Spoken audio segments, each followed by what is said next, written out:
الشیطان الرجیم بسم اللہ الرحمن الرحیم یا ربی لک الحمد کما ینبغی لجلال وجهک وعظیم سلطانک اللہ اکبر کبیرا والحمد للہ کثیرا سبحان اللہ بکرۃ واصیلا رب اشرح لی صدری ویسر لی امری واحلل عقدۃ من لسانی یفقهوا قولی۔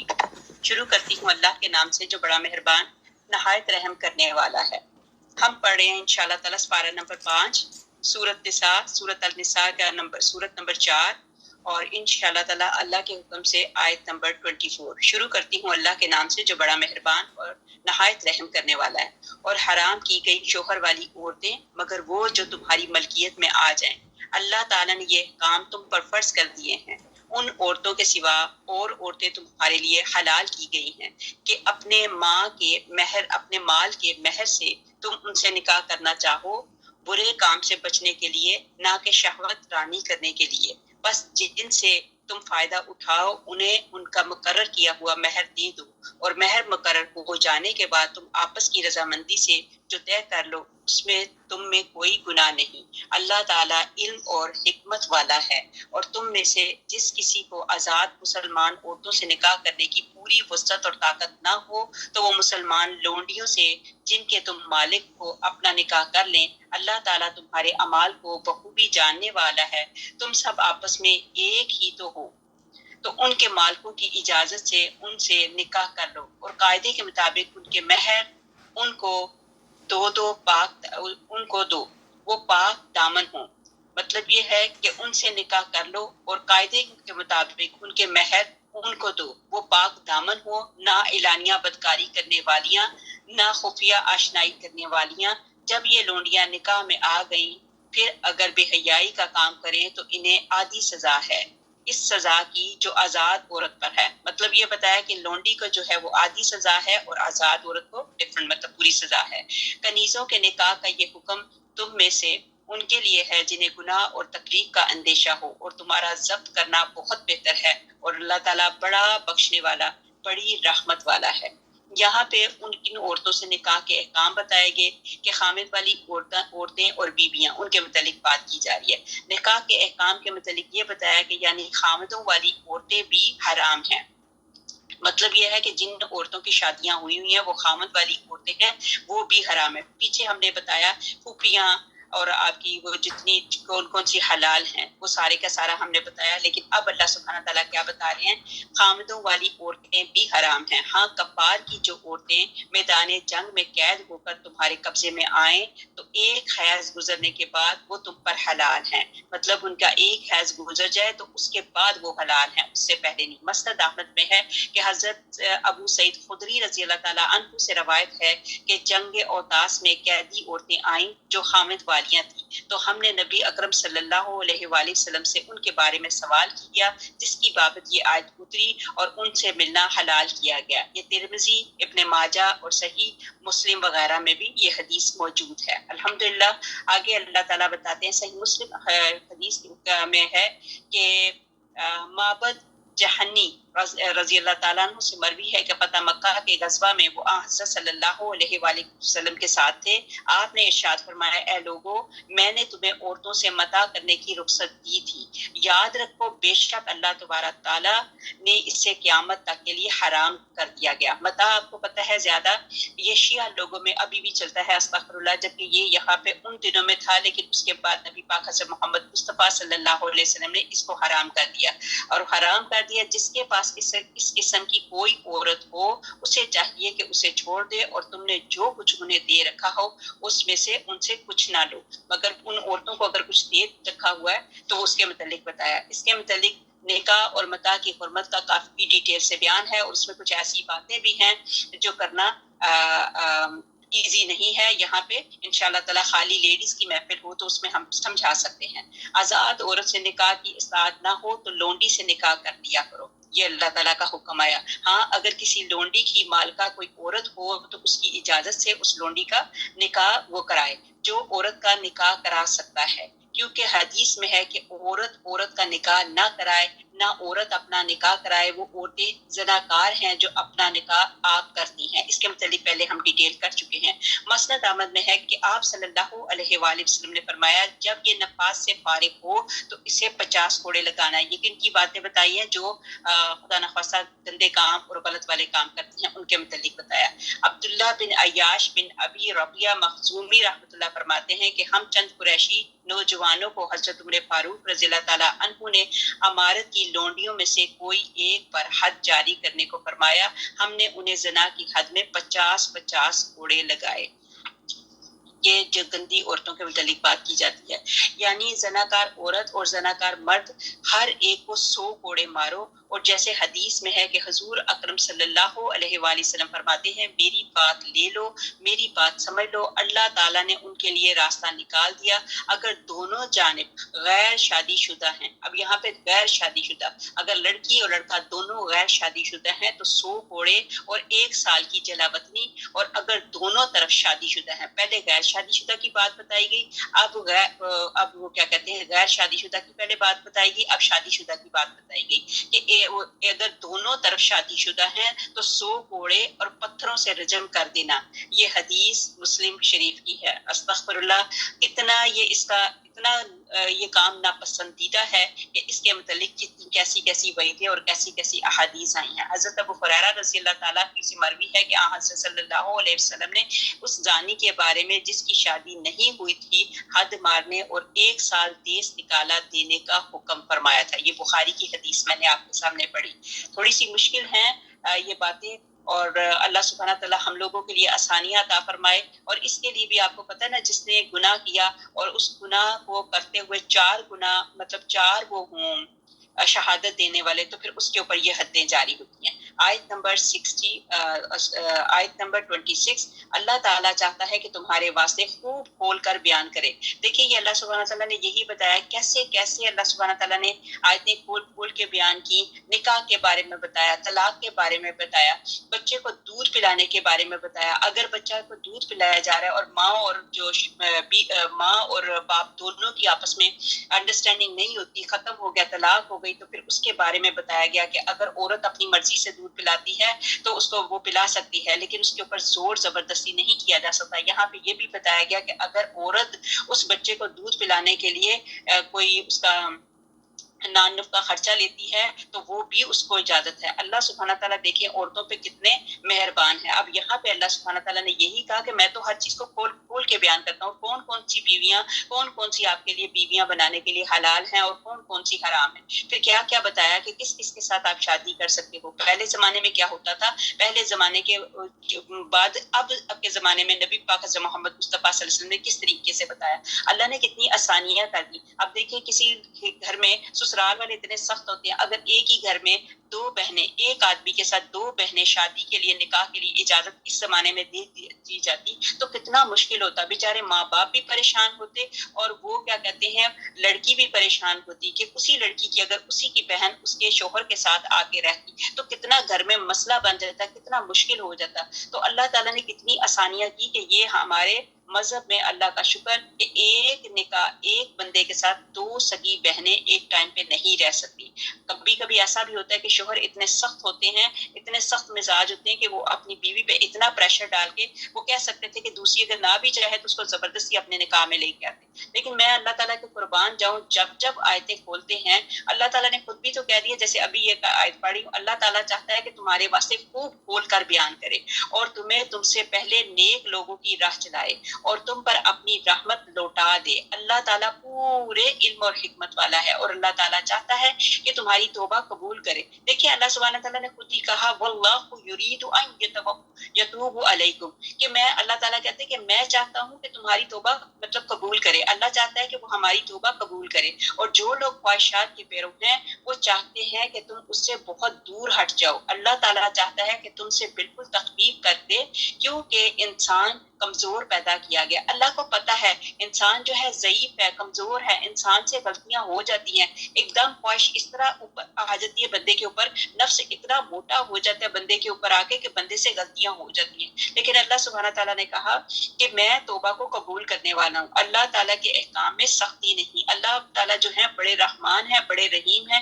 بہت ساری ایسے مسئلے مسائل آتے ہیں جس میں ہم سے غلطیاں ہو جاتی ہیں, لیکن اس کے بعد اللہ سبحانہ تعالیٰ کہتے ہیں میں توبہ قبول کرنے والا ہوں. تم سے اگر کوئی غلطی ہو گئی, تم سے اگر کوئی گناہ ہو گیا, شیطان نے اگر بہت زیادہ تمہارے اوپر حاوی ہو گیا, غلطی ہو بھی گئی, اول ہونی نہیں چاہیے لیکن ہو گئی ہے, تو میں معاف کرنے والا ہوں. اللہ اکبر. اب ایسی چیزوں کو دیکھو, سنو تو اللہ پہ اور بھی پیار آتا ہے. دیکھیں ہم بھی, ہمارے ماں باپ, ہمارے بھائی, ہمارے بیٹے کیا ہے, ہمارے نفس ہم اتنے مطلب ایسا ہو جاتا ہے, کسی وقت کے نفس اتنا اوپر آ جاتا ہے کہ بندے پہ کنٹرول کرنا مشکل ہو جاتا ہے. تو اللہ سبحانہ تعالیٰ نے جن چیزوں کے لیے منع کیا, لیکن پھر اللہ تعالیٰ کہتے ہیں ٹھیک ہے اگر تم نے غلطی کر بھی دی, کوئی بات ہو گئی ہے, تو میں ہر چند تجھے معاف کروں گا. تو توبہ کر تو صحیح, تو آ کے میرے آگے معافی مانگ تو صحیح, میں توبہ قبول کرنے والا ہوں. اگر میں نے توبہ نہیں قبول کرنی تو کس نے کرنی ہے؟ لیکن اللہ تعالیٰ نے پھر آگے قرآن پاک میں یہ بھی کہہ دیا کہ انسان جو ہے کمزور پیدا کیا گیا. ہم بڑے کمزور ہیں, اور اللہ تعالیٰ سے دعا کریں کہ اللہ سبحانہ تعالیٰ ہم بڑے کمزور ہیں, تو ہمارے لیے آسانیاں عطا کر دے. ایک ٹائم پہ ہم کہتے ہیں کہ اللہ میں یہ نہیں گناہ کروں گی, پھر دوسرے ٹائم پہ وہ ایسا شیطان حاوی ہو جاتا ہے کہ بندہ پھر وہی کبھی زبان سے, کبھی کسی طرح سے بندہ گناہ کرتا ہے. اللہ سبحانہ تعالیٰ ہمیں ہر گناہ سے بچائے, آمین اللہم آمین. چنانچہ نبی پاک حضرت محمد مصطفیٰ صلی اللہ علیہ وسلم شب معراج میں سدرۃ المنتہا سے لوٹے, اور موسیٰ کلیم اللہ, یہاں سے بھی دیکھیں کتنی آسانیاں کی اللہ تعالیٰ نے, کہ جب نبی پاک حضرت محمد مصطفیٰ صلی اللہ علیہ وسلم شب معراج پہ گئے, اور وہاں پہ نبی پاک حضرت محمد مصطفیٰ صلی اللہ علیہ وسلم جب اللہ تعالیٰ کے پاس سے واپس آئے, تو اللہ تعالیٰ نے کہا کہ اپنی امت کے لیے تحفہ نہیں لے کے جاؤ گے؟ ظاہری بات ہے, جب ہم کسی کے گھر میں جاتے ہیں تو ان کے لیے کوئی نہ کوئی تحفہ لے کے جاتے ہیں, اور لوگ بڑا خوش ہوتے ہیں کہ ہمارے گھر میں کوئی آیا تو ہمیں تحفہ. تو نبی پاک حضرت محمد مصطفیٰ صلی اللہ علیہ وسلم کی سنت, اب وہ نبی اللہ تعالیٰ کے پاس سے جب آئے تو تحفہ کیا لے کے آئے کہ نمازیں لے کے آئے. اب جب نمازیں لے کے آئے تو نمازیں کتنی تھی اس کے متعلق بتایا جاتا ہے کہ آپ پر کیا فرض کیا گیا. فرمایا, موسیٰ علیہ السلام نے ان سے پوچھا کہ آپ پر کیا فرض کیا گیا. فرمایا ہر دن رات میں 50 نمازیں. اب دیکھو میری بہنوں, ہمارے لیے کتنی مشکل ہو جاتی ہیں. ہم 5 نمازیں پڑھنی ہوتی ہیں, اس میں بھی ہم بھاگم دھوڑا کرتے ہیں, اس میں ہم نے چاول رکھے ہوئے پکانے کے لیے, باہر کو بیل دینے والا آ گیا, ادھر فون آ رہا ہے, ادھر سے بچوں کے کھانے کا ٹائم ہو گیا, بچے اسکول سے آنے والے ہیں, 10 چیزیں ہمارے ذہنوں میں ہوتی ہیں, اور اس میں ہم بھاگم دوڑ کر کے, اگر فرض کرو ہمارے پاس یہ 5 ہی نماز 50 نمازیں پڑھنی ہوتی تو کتنا مشکل ہو جاتا. مطلب یہ ہے کہ اللہ بڑے رحمان ہے, اللہ بڑے رحیم ہے, اللہ بندوں کے اوپر بڑے رحم کرنے والے ہیں. تو اب نبی پاک حضرت محمد مصطفیٰ صلی اللہ علیہ وآلہ وسلم کو 50 نمازیں ملی, تو قربان جائیں نبی پاک صلی اللہ علیہ وسلم پہ, اور اسی طرح کلیم اللہ حضرت موسیٰ علیہ السلام پہ, کہ انہوں نے بیک اینڈ فارورڈ نبی پاک حضرت محمد مصطفیٰ صلی اللہ علیہ وسلم کو بار بار بھیجا کہ آپ یہ کہنے لگے, کلیم اللہ نے فرمایا واپس جائیے اور اللہ تعالیٰ سے تخفیف طلب کیجیے, آپ کی امت میں اس کی طاقت نہیں, میں آپ سے پہلے لوگوں کا تجربہ کر چکا ہوں, وہ اس سے بہت کم میں گھبرا گئے تھے, اور آپ کی امت تو کانوں اور آنکھوں اور دل کی کمزوری میں ان سے بھی بڑی ہوئی ہے. اب یہاں پہ موسیٰ علیہ السلام کا بار بار اللہ تعالیٰ کی طرف بھیجنا, اس میں 2-3 مقصد آ جاتے ہیں. ایک تو مقصد یہ تھا کہ موسیٰ علیہ السلام نے کہا کہ اللہ سبحانہ تعالیٰ میں آپ کا دیدار کرنا چاہتا ہوں. اللہ اکبر. وہ اتنے پیارے پیغمبر رسول صلی اللہ رسول کہ ان کی اتنی خواہش تھی کہ اللہ کا دیدار کریں. آپ بھی دعا کرو, اللہ سبحانہ تعالیٰ زندگی میں تو نہیں ہو سکتا کسی کو بھی دیدار, تو یہ ہے کہ اللہ سبحانہ تعالیٰ جب ہم اللہ کے پاس جائیں تو اللہ سبحانہ تعالیٰ اپنا دیدار نصیب فرمائے. اللہ ہماری آنکھوں کو اتنا پاک کر دے کہ اللہ تعالیٰ ہمیں اپنا دیدار کرے. تو یہ موسیٰ علیہ السلام کی خواہش تھی کہ اللہ تعالیٰ کا دیدار کرنا چاہتے تھے. اللہ تعالیٰ نے کہا کہ آپ ایسا نہیں کر سکتے. پھر موسیٰ علیہ السلام کو اللہ سبحانہ تعالیٰ نے کہا کہ ایک تجلی ڈالی, وہ تجلی ڈالی, آپ کو بھی پتہ ہے کہ وہ پہاڑ کا کیا ہو گیا, وہ جل کے کوئلہ ہو گیا. اللہ تعالیٰ کی تجلی جو ہے وہ پہاڑ نہیں برداشت کر سکا. تو موسیٰ علیہ السلام کے دل کی وہ خواہش تھی, تو موسیٰ علیہ السلام نے نبی پاک حضرت محمد مصطفیٰ صلی اللہ علیہ وسلم کو کہا کہ آپ واپس جائیں اور واپس جا کے نمازوں کی تخفیف کریں. اور جب اللہ سبحانہ تعالیٰ سے نبی پاک حضرت محمد مصطفیٰ صلی اللہ علیہ وسلم واپس جا کے نمازوں کی تخفیف کرنے کے لیے جاتے تھے, تو وہ اللہ کی پتہ نہیں کیسی والی تجلی ہوتی تھی جو نبی پاک حضرت حضرت محمد مصطفیٰ صلی اللہ علیہ وآلہ وسلم کے اوپر آتی تھی، اور پھر وہ موسیٰ علیہ السلام اپنا سکون لیتے تھے کہ مجھے اس وقت وہ تجلی جو پہاڑ جو ہے وہ جل گیا، تو موسیٰ علیہ السلام کو خود تسلی ہوتی تھی. وہ جتنی مرتبہ نبی پاک صلی اللہ علیہ وسلم اللہ پاک کے پاس جاتے، جتنی مرتبہ واپس آتے تو وہ اور بھی تجلیاں لے کے آتے، تو وہ موسیٰ علیہ السلام کو خود بھی سیٹسفیکشن ہوتی، اور پلس موسیٰ علیہ السلام کے اس عمل کی وجہ سے ہمارے لیے اللہ تعالیٰ نے آسانی کر دی. پھر اللہ تعالیٰ نے کہا کہ بس نبی پاک صلی اللہ علیہ وسلم کو پھر دوبارہ بھیجا. نبی پاک حضرت محمد مصطفیٰ صلی اللہ علیہ وسلم نے کہا کہ اب مجھے دوبارہ جاتے ہوئے حیا آتی ہے کہ میں کیسے جاؤں. تو اللہ سبحانہ تعالیٰ نے کہا کہ نمازیں تو وہی 50 ہوں گی، پڑھو گے تم 5، لیکن اجر جو ہے میں انہی 50 نمازوں کا دوں گا. سبحان اللہ. کے مطلب یہ ہے کہ ہم ایک نماز پڑھیں گے تو ہمیں 10 نمازوں کا ثواب ملے گا. اللہ اکبر کبیرہ. تو یہی بتایا کہ انسان کمزور ہے، اللہ نے آسانیاں کر دی، اور یہ نمازیں جو تھی 50 کی جگہ پہ اللہ تعالیٰ نے 5 کر دی. آگے ہمارے پاس آگے آیت نمبر 29.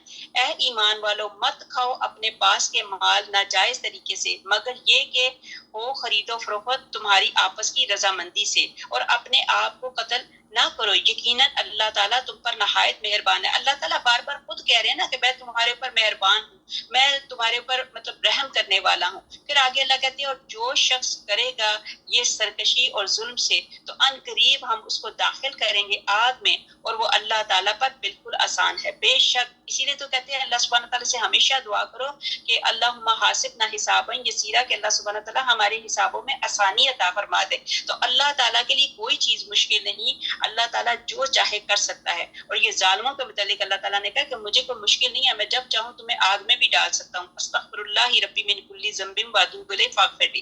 پھر آگے اللہ تعالیٰ کہتے ہیں اگر تم بچتے رہو گے ان بڑے گناہوں سے جن سے تم کو منع کیا جاتا ہے، تو ہم تمہارے چھوٹے گناہ دور کر دیں گے اور عزت اور بزرگی کی جگہ داخل کریں گے.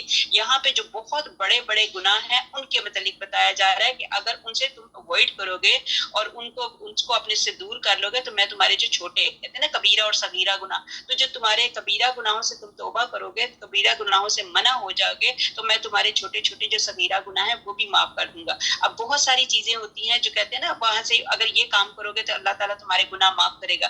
یہ کبیرہ گناہوں کی بات نہیں ہوتی، یہ صغیرہ گناہوں کی بات ہوتی ہے کہ جیسے ہم نے وضو کیا تو وضو سے ہمارے کتنے گناہ معاف ہو جاتے ہیں، کتنے گناہ جھڑ جاتے ہیں. تو اسی طرح اس کے متعلق یہاں پہ بتایا جا رہا ہے. آگے یہی ہے کہ مسند احمد میں ہے کہ حضرت عمر بن عاص رضی اللہ تعالیٰ عنہ کو کیا کہتے ہیں ایک سال رسول پاک صلی اللہ علیہ وسلم نے ان کے پاس بھیجا، تو آپ فرماتے ہیں مجھے ایک میرے خیال سے یہ تھوڑی سی وہ ایسی بات ہے کہ مردوں اور عورتوں کی پرائیویٹ پارٹ کی بات ہے، تو انشاءاللہ تعالیٰ اس کو میں اوائڈ کروں گی، یہ نہیں میں پڑھوں گی. حضور پاک صلی اللہ علیہ وسلم کا ارشاد ہے کہ تم سے پہلے کے لوگوں میں سے ایک شخص کے زخم لگ گئے، اس نے چھری سے اپنا ہاتھ کاٹ ڈالا، خون نہ تھما اور اسی میں مر گیا. تو اللہ تعالیٰ نے فرمایا میرے بندے نے اپنے تئیں فنا کرنے کی جلدی کی، میں نے اس پر جنت کو حرام کیا کہ اپنے آپ کو تکلیفیں مت دو. اسی طرح خودکشی جو ہے استغفر اللہ یہ حرام ہے. تو یہ جو اس طرح کے بندہ واقعی تنگ آ جاتا ہے، کبھی کبھی ایسی بندے کے اوپر بوجھ پڑ جاتے ہیں، اتنی بندے کو پریشانی پڑ جاتی ہے تو بندہ کہتا ہے اس سے تو بہتر ہے کہ میں مر ہی جاؤں. بہت سارے لوگوں کے ساتھ ایسے معاملے آتے ہیں، بہت سارے لوگوں کے ساتھ اتنی بڑی آزمائش آ جاتی ہے کہ بندہ تھک جاتا ہے. تو اللہ انسان کی استطاعت سے زیادہ بوجھ نہیں ڈالتا. اللہ تعالیٰ نے خود ہی بتایا قرآن پاک میں، آپ نے قرآن پاک کی آیت کا ترجمہ پڑھا کہ اللہ سبحانہ تعالیٰ کے کہنے کا مفہوم ہے کہ میں کسی بندے پہ اتنا بوجھ نہیں ڈالتا جو وہ سہ نہ سکے. تو بس یہ کچھ چیزیں آتی ہیں، ہمیں لگتا ہے یہ کہنا بڑا آسان ہوتا ہے لیکن کرنا بڑا مشکل ہے. اللہ سبحانہ تعالیٰ ہمارے اوپر واقعی کوئی ایسا بوجھ، وہ تو بڑے بڑے بوجھ کی بات ہو رہی ہے، تو ہم تو کہتے ہیں اللہ سبحانہ تعالیٰ ہمیں تو چھوٹا سا بھی کوئی بوجھ نہ ڈالے، اللہ سبحانہ تعالیٰ ہمیں تو فلو بھی نہ کر، اللہ ہمارے سر میں بھی درد نہ ہو. یہ چھوٹے چھوٹے بوجھ آتے ہیں نا، کوئی چھوٹی سی ایک دم سے پریشانی آ جاتی ہے، او ہو اب نماز کا ٹائم، الارم لگا تھا الارم نہیں چلا، یہ نہیں ہوا وہ نہیں ہوا، یہ چھوٹی چھوٹی. تو یہ چھوٹی کی چھوٹی باتیں یہ بھی ہمیں اتنی تکلیف دیتی ہیں. خدا نہ خواستہ اگر کوئی بڑی آزمائش آ جائے تو اللہ سے دعا کیا کرو کہ اللہ سبحانہ تعالیٰ میں بڑی کمزور ہوں، میں تیری آزمائشوں کے لائق نہیں ہوں، اللہ تعالیٰ تو ہم سب کے لیے آسانی عطا فرما. جن کو صحت چاہیے ان کو صحت دے، جن کو اولاد چاہیے ان کو اولاد دے، جن کو نرینہ اولاد چاہیے ان کو نرینہ. یا اللہ جن بچوں کی شادیاں نہیں ہو رہی تو اللہ تعالیٰ ان کی شادیاں، بس ہم کسی آزمائش کے قابل نہیں. اللہ سبحانہ تعالیٰ تو سارے کام ہمارے بن مانگے ہی تو ہمیں دے دے. آمین اللہم آمین. رسول پاک صلی اللہ علیہ وسلم نے فرمایا جانتے ہو جمعے کا دن کیا ہے؟ تو کہتے ہیں کہ سلمان فارسی سے مروی ہے، کہتے ہیں کہ میں نے جواب دیا کہ یہ وہ دن ہے جس میں اللہ تعالیٰ نے ہمارے باپ کی پیدائش کو جمع کیا۔ آپ صلی اللہ علیہ وآلہ وسلم نے فرمایا سنو اب جو میں جانتا ہوں وہ سنو، جو شخص اس دن اچھی طرح پاکیزگی حاصل کر کے جمعے کی نماز کے لیے آئے اور نماز ختم ہو جانے تک خاموش رہے تو یہ اس کا عمل جو ہے اگلے جمعے تک کے گناہوں کا کفارہ ہو جاتا ہے، جب تک کہ وہ قتل سے بچا ہوا۔ یہ قتل جو ہے بہت بڑا گناہ ہے، تو یہ ہے کہ وہ جمعے سے جمعے تک یہ گناہوں کا کفارہ۔ یہ گناہ کون سے ہوں گے؟ جو چھوٹے چھوٹے گناہ ہوتے ہیں، جو چھوٹی چھوٹی ہم غلطیاں کر دیتے ہیں۔ 7 کبیرہ گناہ، جن 7 گناہوں کا اس میں ذکر ہے ان کی تفسیر بخاری اور مسلم کی حدیث میں بھی اسی طرح پائی گئی ہے کہ آپ صلی اللہ علیہ وآلہ وسلم نے فرمایا ان 7 گناہوں سے بچو جو ہلاک کرنے والے ہیں۔ پوچھا گیا حضور پاک صلی اللہ علیہ وسلم وہ کون سے گناہ ہیں؟ فرمایا کہ اللہ تعالیٰ کے ساتھ شریک کرنا۔ میری بہنوں اب بھی سے اپنے آپ کو میں بھی تیار کرتی ہوں، آپ بھی تیار کریں، ہم نے شرک نہیں کرنا۔ اب وہ ٹائم نہیں ہے کہ نہیں جی ہم تو بتوں کو نہیں پوجا کرتے، یہ شرک وہ صرف وہی نہیں ہوتا، اور بھی بہت سارے چھوٹے موٹے شرک آ جاتے ہیں جن کا ہمیں پتہ ہی نہیں ہوتا کہ یہ شرک ہے۔ تو یہاں پہ ایک تو شرک کرنا اور پھر اسے قتل کرنا جس کا قتل حرام ہو، ہاں اگر کسی شرعی وجہ سے اس کا خون حلال ہو گیا ہو تو اور بات ہے، اور پھر جادو کرنا۔ الحمدللہ میں اور آپ ہم بڑے پاک پاکیزہ ہیں، ہم کوئی جادو وغیرہ یہ کام نہیں کرتے۔ اور پھر سود کھانا، ہاں سود والے کاموں میں ہم گر گئے ہیں، یہ شیطان کا ستیہ ناش جائے کہ کیا ہوا کہ ہمارے یہاں پہ جن ملکوں میں بیٹھے ہوئے ہیں اس نے ایسا جال بچھا دیا ہے، ایسا جال بچھا دیا کہ ہم پھنس گئے اس جال میں۔ اللہ سبحانہ تعالیٰ ہم سب کے لیے آسانی والا معاملہ فرمائے۔ خاص و خاص میری بہنوں نماز کے بعد یہ سود کے لیے دعا کیا کرو۔ اللہ سبحانہ تعالیٰ یہ اتنی بڑی بیماری ہے، اتنی بڑی بیماری ہمیں لگ گئی ہے، ہمیں چمٹ گئی ہے، اللہ سبحانہ تعالیٰ اس سود کی بیماری سے ہم سب کو بچا لے۔ پھر اگلی بات بتائی یتیم کا مال کھانا اور میدان جنگ سے کفار کے مقابلے سے بھاگا ہونا اور بھولی بالی پاک دامن مسلمان عورتوں کو تہمت لگانا۔ اب بہت ساری چیزیں ہمیں سمجھ نہیں آتی، ہم کہتے ہیں ہم تو یہ نہیں کرتے، ہم تو وہ نہیں کرتے۔ اب بھولی بالی پاک دامن معصوم، بہت ساری ہماری فیملی میں ایسی بچیاں ہوتی ہیں جو ہمارے رشتہ داروں میں ایسی عورتیں ہوتی ہیں جن کا ہمیں پتہ نہیں ہوتا، تو ہم ایسے ہی ان کے اوپر تہمت لگا دیتے ہیں۔ تو یہ چیز بھی بتائی گئی کہ یہ بھی بہت بڑا گناہ ہے، یہ وہ 7 گناہوں میں سے ایک گناہ مانا گیا کہ بھولی بالی پاک دامن مسلمان عورتوں کو تہمت لگانا۔ اللہ سبحانہ تعالیٰ مجھے اور آپ کو بچائے۔ ایک شخص نے پوچھا یا رسول اللہ صلی اللہ علیہ وسلم وہ کبیرہ گناہ کیا ہے؟ آپ صلی اللہ علیہ وآلہ وسلم نے فرمایا شرک، قتل میدان جنگ سے بھاگنا، یتیم کا مال کھانا، سود خوری کرنا، پاک دامنوں کو اوپر تہمت لگانا، ماں باپ کی نافرمانی کرنا، بیت اللہ کی حرمت کو توڑنا، جو زندگی اور موت میں تمہارا قبلہ ہے۔ سنو جو شخص مرتے دم تک ان بڑے گناہوں سے اجتناب کرتا رہے اور نماز اور زکوٰۃ کی پابندی کرتا رہے وہ نبی اللہ تعالیٰ کے ساتھ جنت میں سونے کے محلوں میں ہوگا۔ اللہ اکبر کبیرہ۔ اللہ سبحانہ تعالیٰ ہم سب کو نبی پاک حضرت محمد مصطفیٰ صلی اللہ علیہ وسلم کے ساتھ جنت کے محلوں میں رکھے، آمین۔ جناب رسول اللہ صلی اللہ علیہ وسلم سے دریافت کیا کہ یا حضور کون سا گناہ سب سے بڑا ہے؟ آپ صلی اللہ علیہ وسلم نے فرمایا یہ تو اللہ تعالیٰ کا کسی کا یہ کہ تو اللہ تعالیٰ کا کسی کو شریک بنائے باوجود یہ کہ تجھے صرف اسی نے پیدا کیا ہے۔ میں نے پوچھا اس کے بعد؟ فرمایا یہ کہ تو اپنے بچوں کو اس ڈر سے قتل کر دے کہ وہ تیرے ساتھ کھائے گا۔ اب بہت سارے ایسے لوگ ہوتے ہیں جو بچوں کو گرا دیتے ہیں، کچھ پریگننسیاں ہوتی ہیں وہ کنسیو کیے، ہاں یہاں پہ ان لوگوں کے بھی سوال آتے ہیں کہ ڈاکٹر کہتے ہیں کہ یہ بچہ جو ہے ہمارے لیے آگے چل کے ٹھیک نہیں، یہ بچہ معذور ہوگا۔ آپ نے سنا ہوگا کہ بہت ساری ایسی پریگننسیاں ہوتی ہیں پہلے ہی وہ ڈاکٹر بتا دیتے ہیں، الٹرا ساؤنڈ وغیرہ کیے جاتے ہیں، تو اس کے بارے میں بھی ہم سے کتنے لوگ آ کے سوال کرتے ہیں کہ اس بارے میں ہم کیا کریں، یہ تو اب اللہ کا کام ہے، اس میں تو ہمارا کوئی عمل دخل نہیں کہ یہ تو بس اللہ تعالیٰ کی باتیں ہیں، یہ بات الگ ہے۔ لیکن خود بخود بغیر کسی وجہ کے کسی کو پتہ چلا، اب ہندوؤں میں یہ بہت ساری چیزیں ہوتی تھی، جب ان کو پتہ چلتا تھا انہوں نے اتنا زیادہ یہ الٹرا ساؤنڈ سے کیا کام، جب ان کو پتہ چلتا تھا چونکہ وہ بیٹوں کو پسند کرتے تھے بیٹیوں کو ناپسند کرتے تھے، تو انہوں نے اتنا یہ عمل کیا، استغفر اللہ استغفر اللہ، یہ بہت ہی گندا عمل ہے۔ پھر آگے پوچھا، کہتے ہیں کہ میں نے پوچھا پھر کون سا گناہ بڑا ہے؟ فرمایا یہ کہ تو اپنی پڑوسن سے بدکاری کرے۔ کہ بندہ کہتے ہیں نا وہ ایک تو دور کے لوگ، اپنے پڑوسی، اپنے نیبر کا اتنا بڑا حق ہے تو لوگ پڑوسیوں کے اوپر تو بڑا اعتبار کرتے ہیں. تو یہ کہ یہ تو اپنی پڑوسن سے بدکاری کرے. پھر حضور پاک صلی اللہ علیہ وسلم نے یہی آیت پڑھی جس آیت کا ابھی ہم نے ترجمہ پڑھا ہے، الا من تاب. پھر اس کے بعد اور بھی بہت ساری احادیث ہیں. مسلم شریف میں ہے کہ بندے اور شرک کے درمیان نماز کا چھوڑ دینا ہے. اللہ اکبر. اب خدا نہ خواستہ ہم میں سے کوئی ایسی بہن جو نماز چھوڑتی ہے تو وہ اپنے متعلق سوچ لے، بندے اور شرک کے درمیان نماز کا چھوڑ دینا ہے. سنن کی ایک حدیث میں ہے کہ ہم میں اور کافر میں فرق کرنے والی چیز نماز کا چھوڑ دینا ہے. جس نے اسے چھوڑ دیا اس نے کفر کیا. اتنی بڑی حدیث دوبارہ میں پڑھتی ہوں، اپنے دل کے کانوں سے سنیں. خدا نہ خواستہ ہم میں سے کوئی بھی ابھی جو نماز کا پابند نہیں، وہ اپنی نمازیں ہمیں کوئی کہہ دے نا کافر، ہم کہیں گے ہائے اللہ اس نے ہمیں کتنی بڑی بات کہہ دی، ہمیں کافر کہہ دیا. لیکن بات بھی سنو یہ کیا ہے. سنن کی ایک حدیث میں ہے کہ ہم میں اور کافر میں فرق کرنے والی چیز نماز کا چھوڑ دینا ہے. جس نے اسے چھوڑا اس نے کفر کیا. مطلب یہ اللہ تعالیٰ کا حکم ہے نماز کا، تو نماز چھوڑی مطلب یہ اس نے کیا کیا، کفر کیا. مسند عبد الرزاق میں ہے کہ رسول پاک صلی اللہ علیہ وسلم سے مروی ہے کہ آپ صلی اللہ علیہ وسلم نے فرمایا میری شفاعت میری امت کے کبیرہ گناہ کرنے والوں کے لیے بھی ہے. یہاں پہ ایک تھوڑی سی وہ دھارس بن جاتی ہے کہ کسی نے کبیرہ گناہ بھی کیے ہیں تو ان کے لیے بھی شفاعت ہوگی. لیکن یہ ہے کہ ہمیں اللہ تعالیٰ سے توبہ کرنی ہے. میں نے، آپ نے، ہمارے بڑوں نے، ہمارے اگلوں نے، پچھلوں نے جو گناہ کیے اللہ سبحانہ تعالیٰ ہمیں معاف فرما دے. آیت نمبر 32. اس چیز کی آرزو نہ کرو جس کے باعث اللہ تعالیٰ نے تم میں سے بعض کو بعض پر بزرگی دی ہے.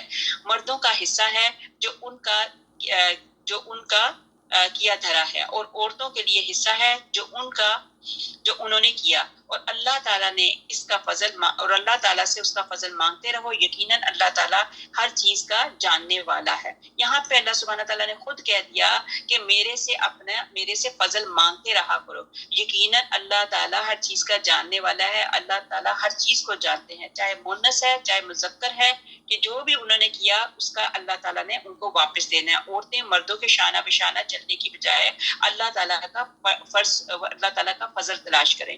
حضرت ام سلمہ رضی اللہ تعالیٰ عنہ نے ایک مرتبہ کہا کہ یا رسول اللہ صلی اللہ علیہ وآلہ وسلم، مرد جہاد کرتے ہیں اور ہم عورتیں اس ثواب سے محروم ہیں. اس طرح میراث میں بھی ہمیں بنسبت مردوں کے آدھا ملتا ہے. تو اس پر یہ آیت اتری جو میں نے ابھی آپ کو پڑھ کے سنائی کہ مردوں کا حصہ جو ہے جو ان کا کیا درا ہے، اور عورتوں کے لیے وہی حصہ ہے جو انہوں نے کیا ہے. تو اللہ تعالیٰ ان کے مطابق ہی ان کو حصے دے گا. آگے آیت نمبر 33. ماں باپ اور قرابت دار جو چھوڑ مرے اس کے وارث ہم نے ہر شخص کے مقرر کر دیے ہیں، اور جن سے تم نے اپنے ہاتھوں گرا باندھی انہیں ان کا حصہ دو. یقیناً اللہ تعالیٰ ہر چیز پر حاضر ہے. اب یہاں پہ آپ نے سب نے دیکھا وراثت کے احکام.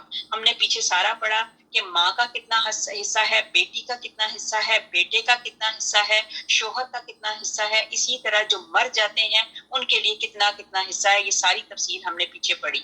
اب یہاں پہ ہے کہ مجھ سے میرا فضل طلب کرو، میں تو بخیل نہیں کریم ہوں. یہ اللہ سبحانہ تعالیٰ کہتے ہیں کہ مجھ سے میرا فضل طلب کرو، میں تو بخیل نہیں کریم ہوں، وہاب ہوں، دوں گا اور بہت کچھ دوں گا. جناب رسول اللہ صلی اللہ علیہ وآلہ وسلم فرماتے ہیں لوگوں اللہ تعالیٰ سے اس کا فضل طلب کرو. اللہ تعالیٰ سے مانگنا اللہ تعالیٰ کو بہت پسند ہے. یاد رکھو سب سے اعلیٰ عبادت کشادگی اور وسعت اور رحمت کا انتظار کرنا ہے اور اس کی امید رکھنا ہے. اور روایت میں بھی ہے ایسی امید رکھنے والے اللہ تعالیٰ کو بہت پاتے ہیں. اب یہی ہے کہ جیسے دیکھیں جب قبلہ بدلنے سے پہلے نبی پاک حضرت محمد مصطفیٰ صلی اللہ علیہ وسلم کیا کرتے تھے کہ نبی پاک صلی اللہ علیہ وسلم کا دل چاہتا تھا کہ ہمارا قبلہ جو ہے یہ اس طرف ہو، اور وہ کیا کرتے تھے بار بار کیا کرتے تھے. جبرائیل علیہ السلام آئے، جبرائیل علیہ السلام کو انہوں نے کہا کہ میرا دل چاہتا ہے ایسے. جبرائیل علیہ السلام نے کہا میرا تو بس نہیں، میں بھی بندے کا مطلب ہوتا ہے کہ اللہ کا نوکر ہوں، کہ میں بھی اللہ، جبرائیل علیہ السلام کہتے ہیں میں بھی اللہ کا نوکر ہوں، میں بھی اللہ تعالیٰ کے احکام کی پابندی کرنے والا ہوں. مجھ میں تو اتنی طاقت نہیں کہ میں کچھ کر سکوں. آپ ایسے کریں کہ آپ اللہ تعالیٰ سے دعا مانگیں. تو نبی پاک حضرت محمد مصطفیٰ صلی اللہ علیہ وسلم کیا کرتے تھے بار بار آسمان کی طرف دیکھتے تھے اور اللہ تعالیٰ کی وہ رحمت کو طلب، اللہ تعالیٰ سے اللہ کا فضل مانگتے تھے. تو پھر اللہ سبحانہ تعالیٰ نے جبرائیل علیہ السلام کے ذریعے ان کو خوشخبری بھیجی جو قبلے کی ڈائریکشن کے متعلق متعلق ہم نے کافی ڈیٹیل سے بتایا کہ یہی ہے کہ جب بھی کوئی بات ہو اللہ سے مانگو، اللہ تعالیٰ فضل والے ہیں، اللہ کرم کرنے والے ہیں، اللہ فضل کرتے ہیں، اللہ کرم کرتے ہیں۔ آیت نمبر 34، مرد عورتوں پر حاکم ہے اس وجہ سے کہ اللہ تعالیٰ نے ایک کو دوسرے پر فضیلت دے رکھی ہے۔ اب یہاں پہ حاکمیت کی بات بتائی، ویسے تو بتایا گیا کہ سارے مرد عورت ایک جیسے برابر ہیں، لیکن یہاں پہ حاکمیت بتائی، اس کی ابھی میں تفصیل میں بتاؤں گی۔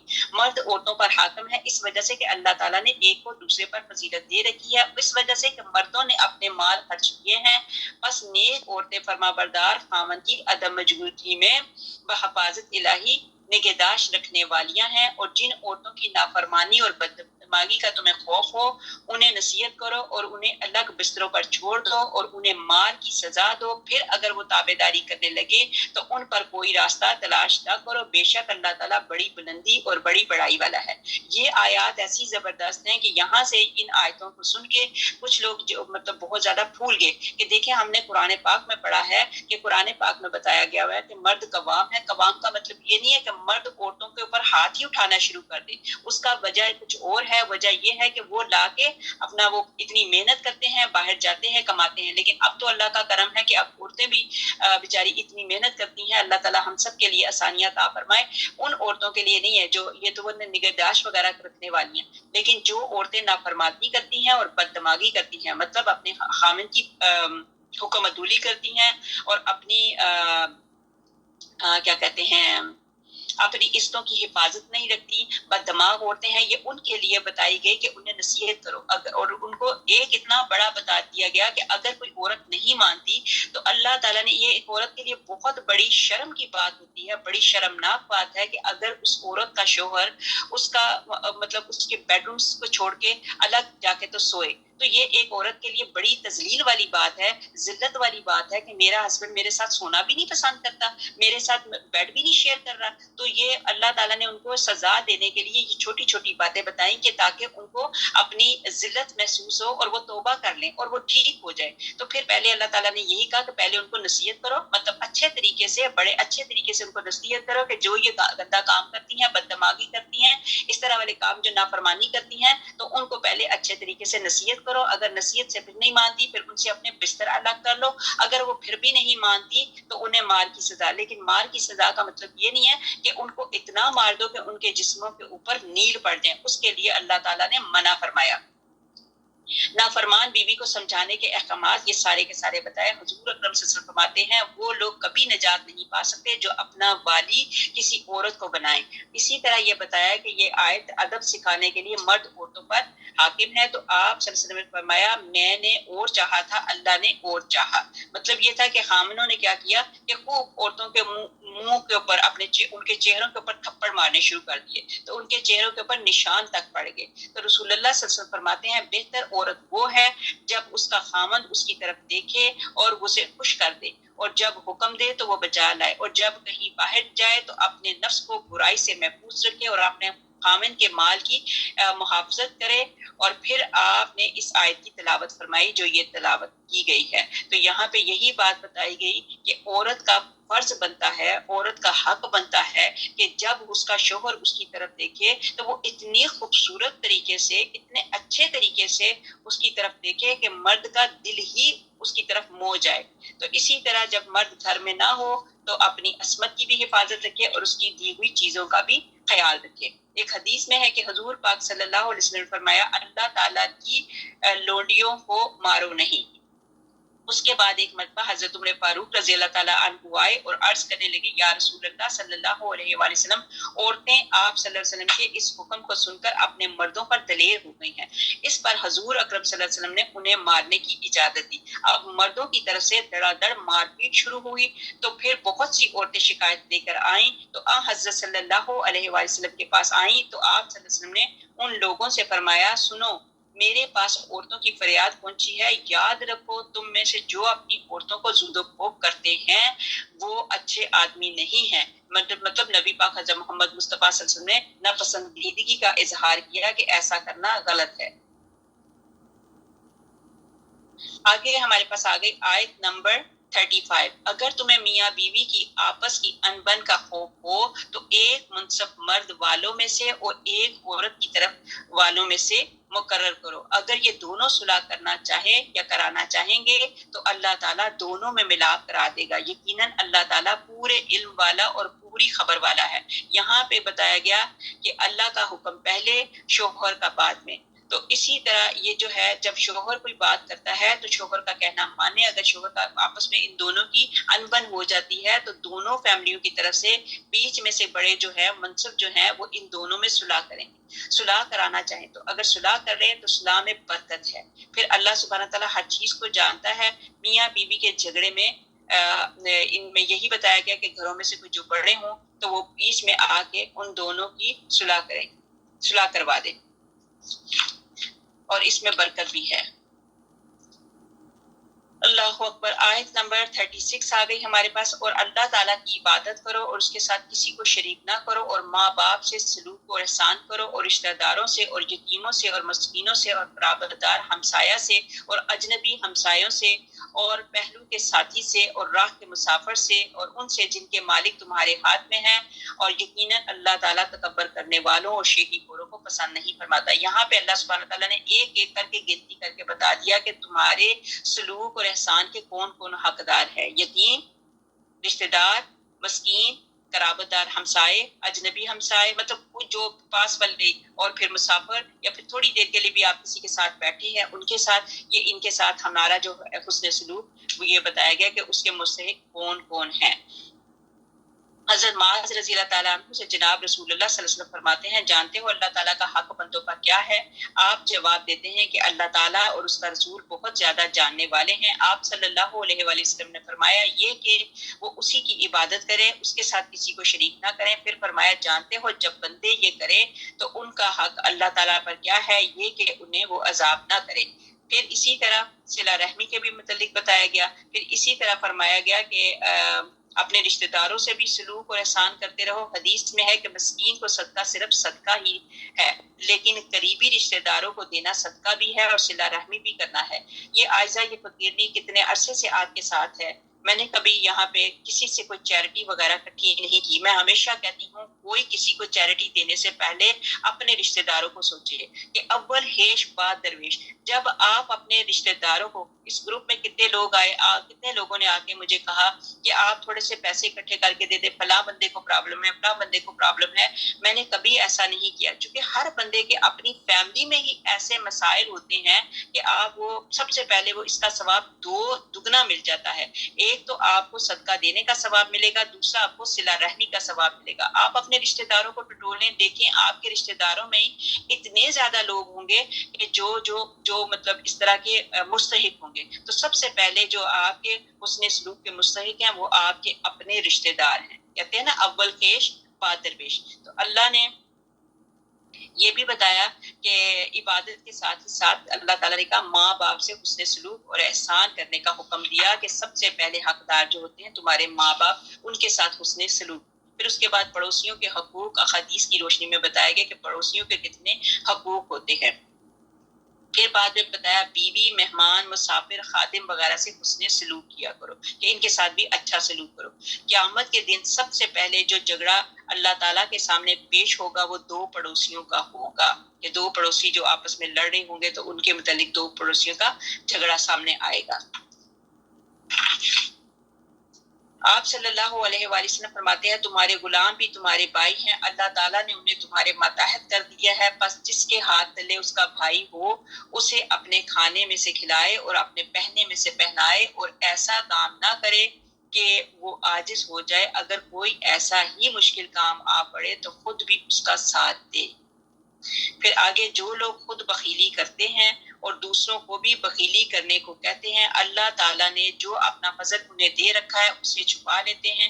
ہم نے ان کافروں کے لیے ذلت کی مار تیار کر رکھی ہے. استغفر اللہ. آیت نمبر 37 دوبارہ پڑھتی ہوں، غور سے سنیے. جو لوگ خود بخیلی کرتے ہیں اور دوسروں کو بھی بخیلی کرنے کا کہتے ہیں، اور اللہ تعالیٰ نے جو اپنا فضل انہیں دے رکھا ہے اسے چھپا لیتے ہیں، مطلب یہ ناشکرے لوگ ہوتے ہیں۔ اور ہم نے ان کافروں کے لیے ذلت کی مار تیار کر رکھی ہے، اور جو لوگ اپنے مال لوگوں کے دکھاوے کے لیے خرچ کرتے ہیں اور اللہ تعالیٰ پر اور قیامت کے دن پر ایمان نہیں رکھتے، اور جس کا ہم نشین اور ساتھی شیطان ہو، بس وہ بدترین ساتھی ہیں۔ اب اکثر آپ نے دیکھا ہوگا کوئی لوگ چیریٹی دیتے ہیں، اور اتنی وہ چیریٹی، جتنے بیچارے غریب ہوتے ہیں ان کی موویاں بنا بنا کے 10 لوگوں کو دکھاتے ہیں کہ یہ دیکھیں جی، یہ اس کو میں دے رہی ہوں، اس کو دے رہی ہوں، یہ اس کو جا رہا ہے۔ آپ یہ چیریٹی مطلب ویسے بھی دے سکتے ہیں، ضروری نہیں کہ آپ لوگوں کو ویڈیو بنا بنا کر دکھائیں کہ دیکھیں جی میں بہت یہ کام کر رہی ہوں۔ تو یہ کیا چیزیں ہیں؟ یہ ساری کی ساری چیزیں یہ شیطان ہمارے دماغ میں ڈالتا ہے نا کہ تو اتنا کام کر رہی ہے، تو کسی کے لیے اتنا پیسہ ڈال رہی ہے، کسی کو دے رہی ہے، تو اس کی ویڈیو بھی بنا۔ اگر ویڈیو نہیں بنائی تو اپنے باقی رشتہ داروں کو بتاؤ کہ دیکھو جی اس کو اس مرتبہ میں نے یہ والے کپڑے لے کے دیے ہیں، یہ والے کھانے لے کے دیے ہیں، یہ گروسری ڈال کے دیے، تو اس کی چرچا کرنے سے کیا فائدہ؟ تو یہ چیزیں جو ہے نا دکھاوے کے لیے، تو یہ بتایا گیا کہ جو لوگ اپنے مالوں کو دکھاوے کے لیے خرچ کرتے ہیں، اللہ تعالیٰ پر اور قیامت کے دن پر ایمان نہیں رکھتے، اور جس کا ہم نشین اور ساتھی شیطان ہو، بس وہ بدترین ساتھی ہیں۔ بھلا ان کا کیا نقصان تھا کہ اگر یہ اللہ تعالیٰ پر اور قیامت کے دن پر ایمان لاتے اور اللہ تعالیٰ نے جو انہیں دے رکھا ہے اس کے نام پر دے دیتے، تو اللہ تعالیٰ انہیں خوب جاننے والا ہے۔ اب یہاں پہ علم میں بھی بخیلی نہ کریں۔ یہودی جو تھے، یہ یہودی اس میں بھی بخیلی کرتے تھے۔ ان سے پوچھا جاتا تھا تو وہ ان کی کتابوں میں جو لکھا بھی ہوتا تھا نا، نبی پاک حضرت محمد مصطفیٰ صلی اللہ علیہ وسلم کا حلیہ مبارک، ساری باتیں کہ آگے آنے والی لوگ جان لے، انہوں نے اس میں بھی بخیلی کی۔ انہوں نے کیا کیا کہ وہ اپنی کتابوں کو ہی وہ چھپا دیا، ان کو وہ جگہوں کے اوپر کبھی ہاتھ رکھ لیتے تھے، کبھی وہ پیپر ہی پھاڑ دیتے تھے۔ اپنی ہی کتابوں کے ساتھ انہوں نے کیا معاملہ فرمایا۔ بخل اور ریاکاری کی مذمت کی گئی۔ بخیلی بھی گندا کام ہے، اور دکھاوا بھی گندا کام ہے۔ نہ بخیلی کرو، نہ گندا یہ ریاکاری کرو۔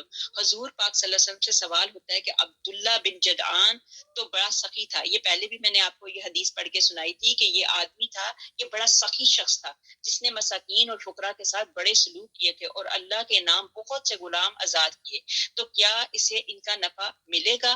آپ صلی اللہ علیہ وآلہ وسلم نے فرمایا نہیں، اس نے تو عمر بھر میں ایک دن بھی نہ کہا کہ اے اللہ میرے گناہوں کو قیامت کے دن معاف فرما۔ آپ کو یاد ہوگا یہی عربی میں دعا تھی، تو ہم سب نے مل کے پڑھی تھی۔ اب یہی دعا جو ہے ہم اردو میں پڑھتے ہیں کہ اے اللہ میرے گناہوں کو قیامت کے دن معاف فرما دینا۔ اب قیامت کے دن جو بڑا حساب ہوگا، بس اس دن جس کی معافی ہو گئی تو سمجھو۔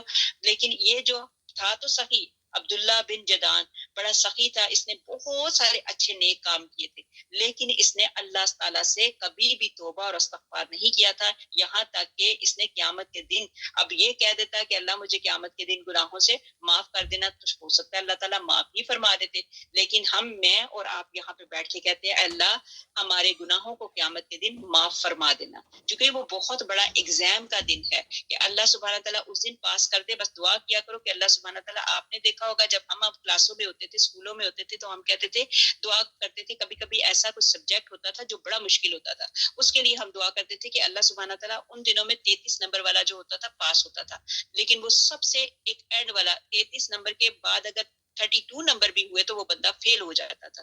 تو وہ اس مضمون میں اکثر لوگ کہتے تھے کہ اللہ ہمیں 33 نمبر ہی دے دے، بس اس مضمون میں پاس ہو جائیں، کلاس سے اگلی کلاس میں چلے جائیں۔ تو اسی طرح اللہ تعالیٰ سے دعا کرنا چاہیے کہ اللہ سبحانہ تعالیٰ ہمارے گناہوں کو قیامت کے دن معاف فرما دینا۔ وہ جو بڑا دن ہے اس دن اللہ سبحانہ تعالیٰ ہمیں معاف فرما دینا، اللہ ہمیں اتنے نمبر دے دے، 33 نمبر مل جائیں، ایٹ لیسٹ ہم پاس ہونے والے لوگوں میں شامل ہو جائیں۔ آگے آیت نمبر 41۔ اس وقت ہم سپارہ نمبر 5 پڑھ رہے ہیں، سورۃ النساء پڑھ رہے ہیں، اور آیت نمبر 41۔ بے شک اللہ تعالیٰ ایک ذرہ برابر ظلم نہیں کرتا، اور اگر نیکی ہو تو اسے دگنی کر دیتا ہے، اور خاص اپنے پاس سے بہت بڑا ثواب دیتا ہے۔ بتایا کہ خاص اپنے ملہ دنہ، کہ مطلب ملہ دنہ اجرن عظیمہ، ملہ دنہ مطلب اس کا مطلب ہوتا ہے کہ اپنے پاس سے ایک خاص، جو اللہ تعالیٰ کے اپنے پاس سے بہت بڑا ثواب دیتا ہے۔ بس کیا حال ہوگا جس وقت کہ ہر امت میں سے ایک گواہ ہم لائیں گے، اور تجھے ان لوگوں پر گواہ بنا کر لائیں گے جس روز کافر اور رسول کے نافرمان آرزو کریں گے کہ کاش انہیں زمین کے ساتھ ہموار کر دیا جاتا، اور اللہ تعالیٰ سے کوئی بات نہ چھپا سکیں گے۔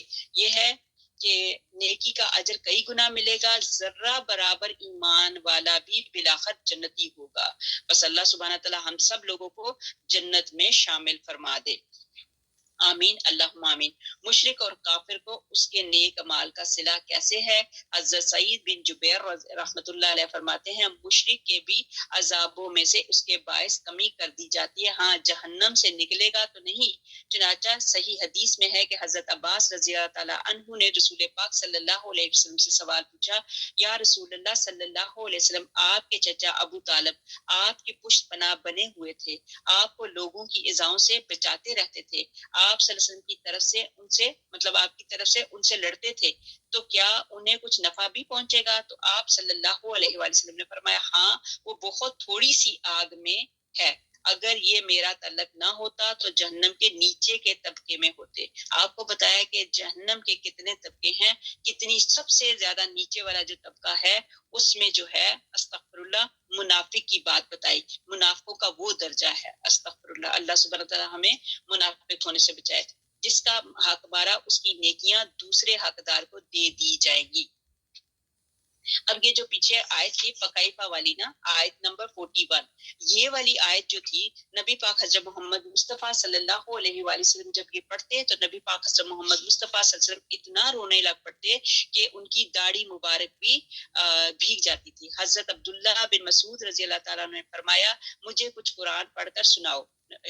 صحیح بخاری کی حدیث ہے کہ نبی پاک صلی اللہ علیہ وسلم نے کہا مجھے کچھ قرآن پڑھ کر سناؤ۔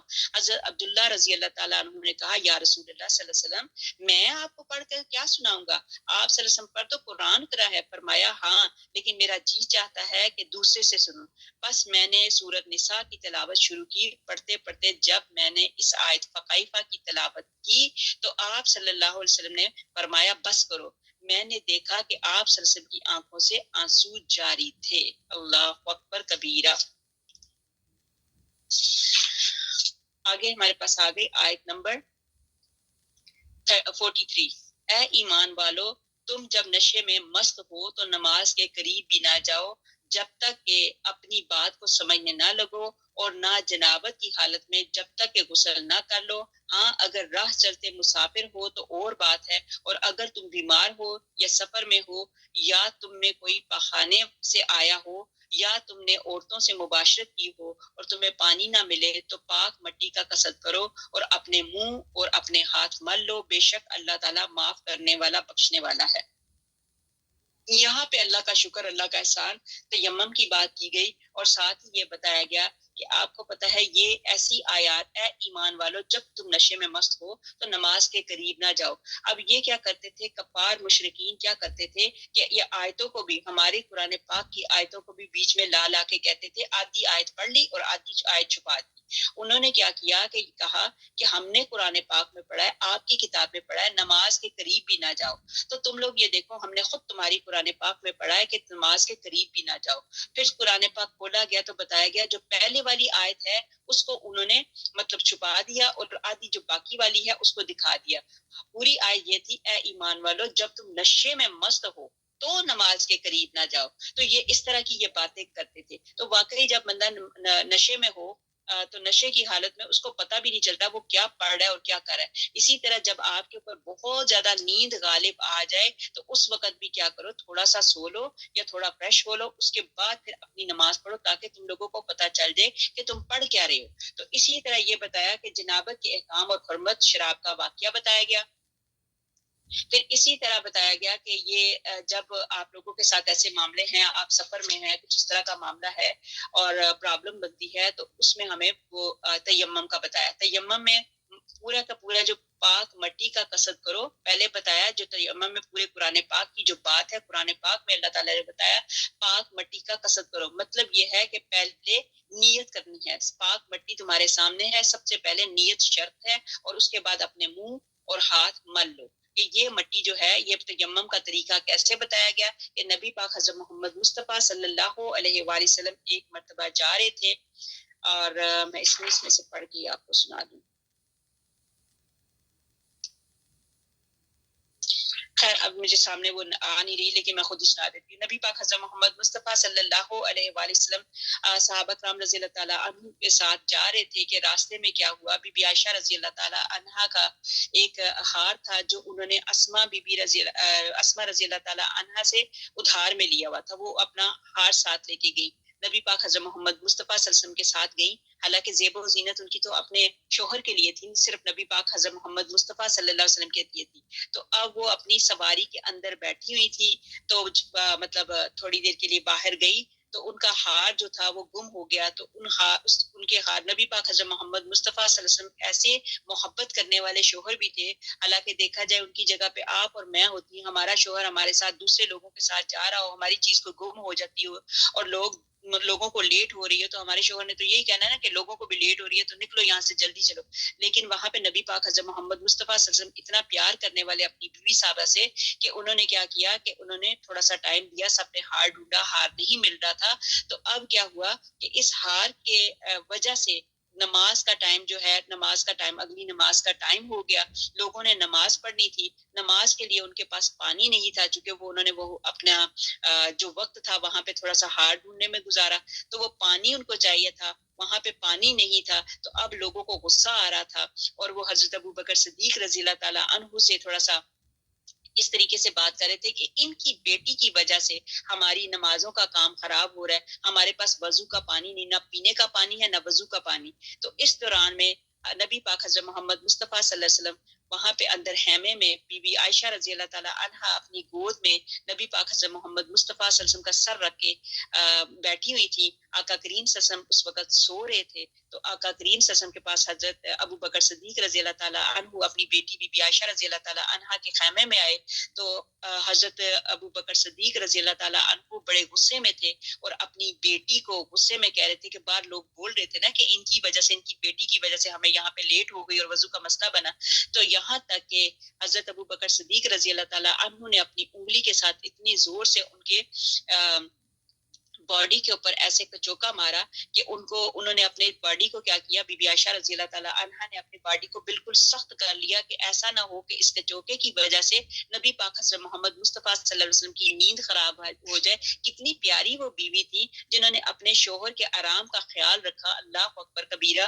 تو اب وہ اپنے جسم کو اکڑا کے بیٹھی ہوئی تھی اور حضرت ابو بکر صدیق رضی اللہ تعالیٰ عنہ اپنی انگلی کی سامنے کر کے ان کو کہہ رہے تھے کہ تمہاری وجہ سے ایسا ہوا، سب لوگ اس طرح وضو کی وجہ سے۔ تو نبی پاک حضرت محمد مصطفیٰ صلی اللہ علیہ وآلہ وسلم کے پاس اللہ تعالیٰ کی طرف سے حکم آیا کہ تیمم کر لے۔ تیمم، یہی جو آیات آپ کو بتائے گی کہ تیمم کیسے کرنا ہے، مٹی کا قصد کرو اور اپنے منہ اور اپنے ہاتھ پہ مل لو۔ تو یہ جو ہے وضو کا جو ہے وضو کی جگہ پہ اللہ سبحانہ تعالیٰ یہاں پہ ہمیں مٹی کے ساتھ تیمم کرنے کی اللہ سبحانہ تعالیٰ نے ہمیں رخصت دے دی۔ اب جنابت کی حالت میں مسجد میں داخلہ، یہ بتایا گیا کہ فرمان ہے کہ جنبی نماز کے قریب نہ جائے جب تک کہ غسل نہ کر لے، ہاں بطور گزر جانے کے مسجد میں سے گزرنا جائز ہے۔ حضرت ابن عباس رضی اللہ تعالیٰ عنہ فرماتے ہیں ایسی ناپاکی کی حالت میں مسجد میں جانا ناجائز ہے، ہاں مسجد کی ایک طرف سے دوسری طرف نکل جانے میں کوئی حرج نہیں، مسجد میں بیٹھے نہیں، مطلب اس حالت میں۔ صحیح مسلم کی حدیث میں ہے کہ حضرت صلی اللہ علیہ وآلہ وسلم نے حضرت عائشہ رضی اللہ تعالیٰ عنہا سے فرمایا مسجد سے مجھے بوریا اٹھا دو، تو مائی صاحبہ نے عرض کیا کہ حضور اکرم میں حیض سے ہوں۔ آپ صلی اللہ علیہ وآلہ وسلم نے فرمایا تیرا حیض تیرے ہاتھ میں نہیں، مطلب تمہارا ہاتھ ٹھیک ہے، تم ہاتھ سے کر سکتے ہو۔ اس سے ثابت ہوتا ہے کہ حائضہ مسجد میں آ جا سکتی ہے اور نفاس والی کا بھی یہی حکم ہے، یہ دونوں بطور راستہ چلنے کے آ جا سکتی ہیں۔ ابو داؤد میں فرمان رسول پاک صلی اللہ علیہ وسلم ہے کہ میں حائض اور جنبی کے لیے مسجد کو حلال نہیں کرتا، مطلب یہ حلال نہیں ہے لیکن راستے کے طور پہ کوئی چیز لینے کے لیے، اٹھانے کے لیے آپ جا سکتے ہیں۔ آگے یتیم اور اس کے احکام کے متعلق بتایا کہ اللہ تعالیٰ فرماتا ہے، چلے اس کو چھوڑتی ہوں، آگے یہاں یہ کر دیتی ہوں۔ تیمم کی دو ضربیں ہیں، ایک مرتبہ ہاتھ مار کر منہ پر ملنا اور ایک مرتبہ ہاتھ مار کر دونوں ہاتھوں کو کوہنیوں تک ملنا ہے، لیکن اس میں سب سے پہلے نیت کرنا ضروری ہے، جیسے ابھی آپ کو میں نے بتایا کہ پاک مٹی کے اوپر تیمم کا وہ قصد کرنا ضروری ہے۔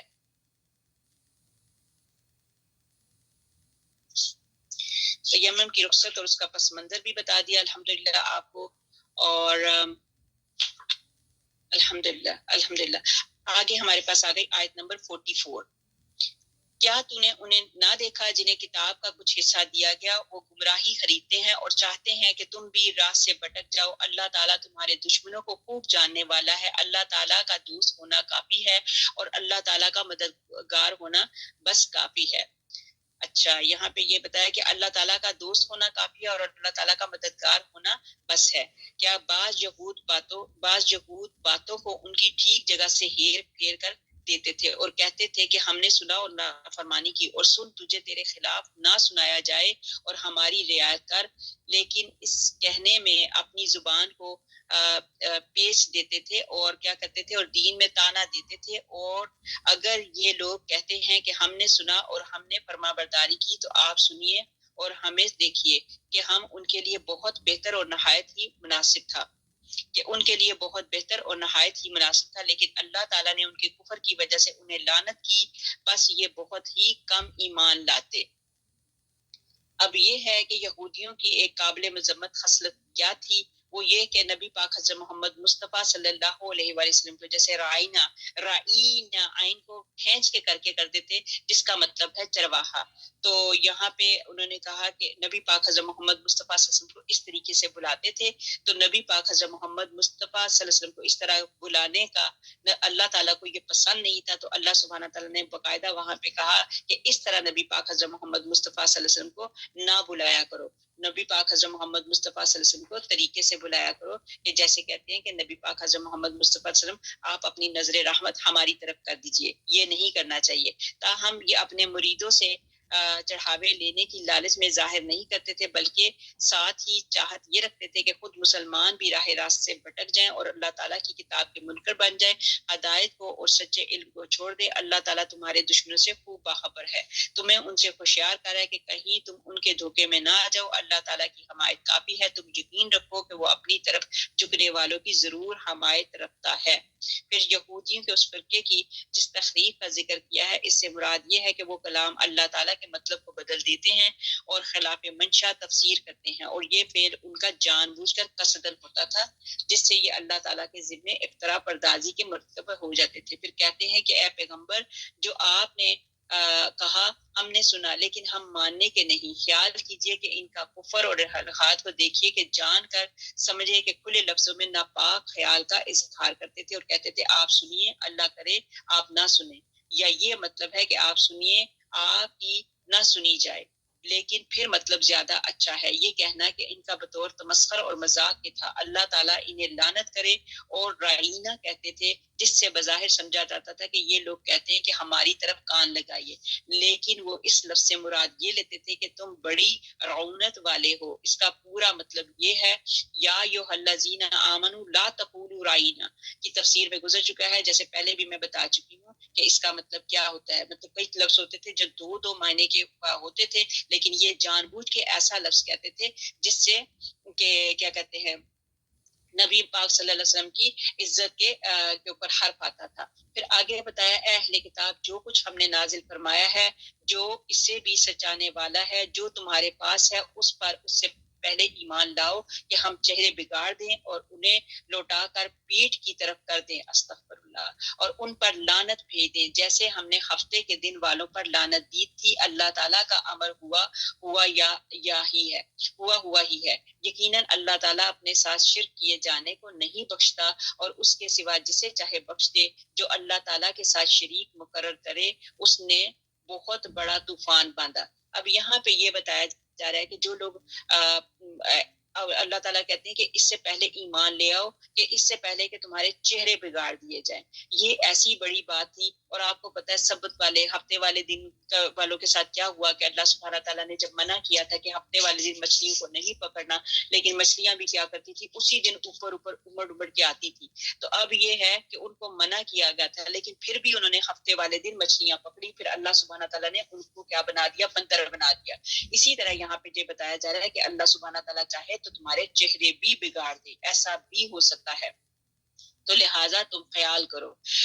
ابن جریر میں ہے کہ حضرت ابراہیم علیہ السلام کے سامنے حضرت کعب رحمۃ اللہ علیہ کے اسلام کا تذکرہ ہوا تو آپ نے فرمایا حضرت کعب رحمۃ اللہ حضرت عمر رضی اللہ تعالیٰ کے زمانے میں مسلمان ہوئے، یہ بیت المقدس جاتے ہوئے مدینے میں آئے، حضرت عمر رضی اللہ تعالیٰ ان کے پاس گئے اور فرمایا اے کعب مسلمان ہو جاؤ۔ انہوں نے جواب دیا تم تو قرآن میں پڑھتے ہو تورات جن سے اٹھوائی گئی اور انہوں نے اسے نہ اٹھایا، ان کی مثال گدھے کی سی ہے جو بوجھ لادے ہوئے ہو، اور یہ بھی تم جانتے ہو کہ میں بھی ان لوگوں میں سے ہوں جو تورات اٹھوائے گئے ہیں۔ اس پر حضرت عمر رضی اللہ تعالیٰ نے انہیں کیا کہا، چھوڑ دیا، اور یہ یہاں سے چل کر خمس پہنچے، وہاں سنا کہ ایک شخص جو ان کے گھرانے میں سے تھا اس آیت کی تلاوت کر رہا تھا۔ جب اس نے یہ آیت ختم کی تو انہیں ڈر لگنے لگا کہ کہیں سچ مچ اس آیت کی وعید مجھ پر صادق نہ آ جائے اور میرا منہ مٹ کر پلٹ نہ جائے۔ یہ جھٹ سے کہنے لگے یا ربی اسلمت، کہ میرے رب اللہ تعالیٰ میں ایمان لایا، پھر ہم سے ہی واپس اپنے وطن یمن میں آئے اور یہاں سے اپنے تمام گھر والوں کو لے کر سارے کنبے سمیت مسلمان ہو گئے۔ مطلب کئی لوگوں کے اوپر اللہ سبحانہ تعالیٰ ایسی آیات کا اثر عطا فرماتے ہیں کہ وہ فوراً کے فوراً اپنے آپ کو مسلمان کر لیتے تھے، ایمان لے آتے تھے۔ یہ حضرت کعب رضی اللہ تعالیٰ عنہ کا ایمان کا واقعہ تھا جو میں نے آپ کے سامنے پڑھ کے سنایا۔ حدیث مسلم میں بھی ہے کہ اور بخاری اور مسلم میں بھی ہے کہ حضرت ابو ذر رضی اللہ تعالیٰ عنہ فرماتے ہیں میں رات کے وقت نکلا، دیکھا کہ رسول اللہ صلی اللہ علیہ وسلم تنہا تشریف لے جا رہے ہیں، تو مجھے خیال ہوا کہ شاید اس وقت آپ صلی اللہ علیہ وسلم کسی کو ساتھ لے جانا نہیں چاہتے، تو میں چاند کی چھاؤں میں حضور پاک صلی اللہ علیہ وسلم کے پیچھے پیچھے ہو لیا۔ آپ صلی اللہ علیہ وسلم مڑ کر جب دیکھا تو پوچھا کون ہے؟ میں نے کہا ابو ذر، اللہ تعالیٰ مجھے آپ صلی اللہ علیہ وسلم سے قربان کر دے، اور آپ صلی اللہ علیہ وسلم نے فرمایا آؤ میرے ساتھ چلو۔ تھوڑی دیر تو ہم چلتے رہے، پھر آپ صلی اللہ علیہ وسلم نے فرمایا زیادتی والے ہی قیامت کے دن کمی والے ہوں گے، مگر وہ جنہیں اللہ تعالیٰ نے مال دیا پھر وہ دائیں بائیں آگے پیچھے نیک کاموں میں خرچ کرتے رہے۔ پھر کچھ دیر چلنے کے بعد آپ صلی اللہ علیہ وسلم نے مجھے ایک جگہ بٹھا کر جس کے ارد گرد پتھر تھے فرمایا میری واپسی تک یہیں بیٹھے رہو، پھر آپ آگے نکل گئے یہاں تک کہ میری نظر سے پوشیدہ ہو گئے۔ آپ صلی اللہ علیہ وسلم کو زیادہ دیر لگ گئی، پھر میں نے دیکھا کہ آپ صلی اللہ علیہ وسلم تشریف لا رہے ہیں اور زبان مبارک سے فرماتے آتے ہیں گو زنا کیا ہو، گو چوری کی ہو۔ جب میرے پاس پہنچے تو میں رک نہ سکا، پوچھا اے نبی صلی اللہ علیہ وسلم اللہ تعالیٰ مجھے آپ صلی اللہ علیہ وسلم پر قربان کرے، اس میدان کے کنارے آپ صلی اللہ علیہ وسلم کس سے باتیں کر رہے تھے؟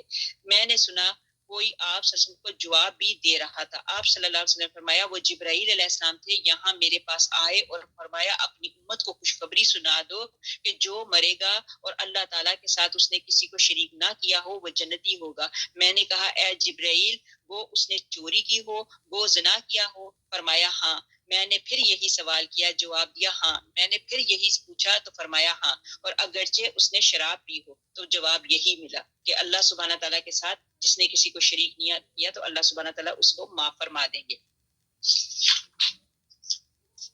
آگے ہمارے پاس ہے آیت نمبر 49، کیا تو نے انہیں نہیں دیکھا جو اپنی پاکیزگی اور ستائش خود کرتے ہیں، بلکہ اللہ تعالیٰ جسے چاہے پاکیزہ کرتا ہے، کسی پر ایک دھاگے کے برابر بھی ظلم نہ کیا جائے گا۔ یہاں پہ اللہ تعالیٰ یہی بتاتے ہیں کہ کسی کے اوپر ایک دھاگا کتنا باریک سا ہوتا ہے، اللہ تعالیٰ وہ مثال دیتے ہیں کہ اتنا برابر بھی کسی پہ ظلم نہیں کیا جائے گا۔ دیکھ تو یہ لوگ اللہ تعالیٰ پر کس طرح جھوٹ باندھتے ہیں، یہ سری گناہ اسے کافی ہے۔ کیا تو نے نہیں دیکھا کہ جنہیں کتاب کا کچھ حصہ ملا ہے، جو بتوں کا اور باطل معبودوں کا اعتقاد رکھتے ہیں اور کافروں کے حق میں کہتے ہیں کہ یہ لوگ ایمان والوں سے زیادہ راہ راست والے ہیں، یہی ہیں جنہیں اللہ تعالیٰ نے لعنت کی، اور جسے اللہ تعالیٰ لعنت کر دے گا تو اس کا کوئی مددگار نہ پائے گا۔ یہاں پہ خوشامد سے منع کیا گیا، چاپلوسیاں جو کرتے ہیں تو ان سے منع کیا گیا، پھر توہمات سے بھی منع کیا گیا، کہ جیسے اکثر ہم کہتے ہیں نا کہ او میں یہ کام کرنے لگی تھی تو آگے سے کالی بلی گزر گئی، کالا کتا گزر گیا، یہ ساری یہ کاہن کی باتیں، نجوموں کی باتیں، یہ ساری کی ساری جو ہیں یہ گناہ ہیں، اور منہ پر تعریف اور خود پسندی کی مذمت کی گئی ہے کہ یہ کام غلط ہے۔ پھر فرمایا جاتا ہے کہ اختراع پردازی کو دیکھو کہ کس طرح اللہ تعالیٰ کی اولاد اور اس کے محبوب بننے کے دعوے دار ہیں اور کیسے کہہ رہے ہیں کہ ہمیں تو صرف چند دن آگ میں رہنا ہوگا، اور اسی طرح اپنے بڑوں کے نیک اعمال پر اعتماد کیے ہوئے ہیں، حالانکہ کسی کا عمل دوسرے کو نفع نہیں دے سکتا۔ یہاں پہ یہی بتایا گیا کہ ہر بندے نے اپنے اپنے اعمال کے ساتھ آگے جانا ہے۔ اللہ تعالیٰ ہی ہے وہ جسے چاہے پاک کر دے، کیونکہ تمام چیزوں کی حقیقت اور اصلیت کا علم جو ہے وہ اللہ تعالیٰ ہی کو ہے۔ آگے آیت نمبر 53، کیا ان کا کوئی حصہ سلطنت میں ہے؟ اگر ایسا ہو تو پھر کسی ایک کو کھجور کے شگاف کے برابر بھی کچھ نہ دے۔ یہ ان کی باتیں بتا رہے ہیں جو بخیلی کرتے ہیں، اور اگر ان کے پاس اتنا کچھ بھی آ جائے یہ تب بھی یہ کھجور کے شگاف کے برابر، وہ کھجور کے اندر جو چھوٹا سا شگاف ہوتا ہے نا اس کے برابر بھی کسی کو نہ دے، یا یہ لوگوں کا حسد کرتے ہیں اس پر جو اللہ تعالیٰ نے اپنے فضل سے انہیں دیا ہے۔ بس ہم نے تو آل ابراہیم کو کتاب اور حکمت بھی دی ہے اور بڑی سلطنت بھی عطا فرمائی ہے، پھر ان میں سے بعض نے تو اس کتاب کو مانا اور بعض اس سے رکے، اور کافی ہے جہنم کا جلانا۔ اب یہاں پہ یہی بتایا جا رہا ہے کہ حسد نہ کرو، کسی کی چیز کو دیکھ کر حسد کرنے کی بجائے اللہ کی تقسیم سمجھ کے اس پہ راضی ہو جاؤ۔ یہود اور نصارہ کا بخل اور حسد بتایا جا رہا ہے کہ یہ کس طرح بخل کرتے تھے اور کس طرح حسد کرتے تھے۔ آیت نمبر 56، جن لوگوں نے ہماری آیتوں سے کفر کیا انہیں ہم یقیناً آگ میں ڈال دیں گے، جب ان کی کھالیں پک جائیں گی ہم ان کے سوا اور کھالیں بدل دیں گے، استغفر اللہ، تاکہ عذاب چکتے رہیں۔ یقیناً اللہ تعالیٰ غالب حکمت والا ہے، اور جو لوگ ایمان لائے اور شائستہ اعمال کیے ہم عنقریب انہیں جنتوں میں لے جائیں گے جن کے نیچے نہریں بہہ رہی ہیں، جن میں وہ ہمیشہ ہمیشہ رہیں گے، ان کے لیے وہاں صاف ستھری بیویاں ہوں گی اور ہم انہیں گھنی چھاؤں اور پوری راحت میں لے جائیں گے۔ پہلے یہ ان کے متعلق بتایا گیا کہ جو اللہ تعالیٰ کی آیتوں کا کفر کرتے ہیں، یہ جہنم کے عذاب اور جنت کی راحتوں کا تذکرہ ہو رہا ہے کہ اللہ تعالیٰ کی آیتوں کے نہ ماننے اور رسولوں سے لوگوں کو برگزیدہ کرنے والوں کی سزا اور ان کے بد انجام کا ذکر ہو رہا ہے کہ انہیں اس آگ میں دھکیلا جائے گا جو انہیں چاروں طرف سے گھیر لے گی اور ان کے رونگٹے کو سرخا دے گی، اور یہی نہیں بلکہ یہ جو عذاب ہے دائمی ہوگا۔ ایک چمڑا جل جائے گا تو دوسرا بدل دیا جائے گا جو سفید کاغذ کے مثل ہوگا۔ ایک ایک کافر کی 100 کھالیں ہوں گی، ہر کھال پر قسم قسم کی علیحدہ عذاب ہوتے ہوں گے، ایک ایک دن میں 70,000 مرتبہ کھال الٹ پلٹ ہوگی۔ مطلب یہ ہے کہ پہلے اللہ سبحانہ تعالیٰ تکلیف دے گا، پھر اس کی کھال کو پھر ٹھیک کرے گا، پھر جب کھال پھر صحیح تندرست ہو جائے گی پھر اس کھال کو تکلیف دی جائے گی۔ استغفر اللہ، اس میں یہ بتایا گیا۔ آیت نمبر 58، اللہ تعالیٰ تمہیں تاکیدی حکم دیتا ہے کہ ایمانت والوں کی ایمانتیں انہیں پہنچاؤ، اور جب لوگوں کا فیصلہ کرو تو عدل اور انصاف سے فیصلہ کرو، یقیناً وہ بہتر چیز ہے جس کی نصیحت تمہیں اللہ تعالیٰ کر رہا ہے، بے شک اللہ تعالیٰ سنتا ہے اور دیکھتا ہے۔ اب یہاں پہ ایمانتوں کی باتیں ہو رہی ہیں، ایک تو ایمانتیں جو لوگ کسی کے پاس ایمانتیں رکھتے ہیں، یہاں پہ مجلس کی باتیں بھی ایمانتیں ہوتی ہیں، اور جو ہمارا جسم ہے وہ بھی اللہ تعالیٰ کی امانت ہے۔